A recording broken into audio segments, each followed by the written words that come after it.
Bentrovati amici e bentornati sul mio canale.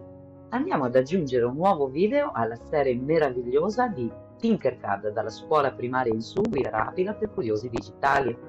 Che cosa andremo a fare oggi?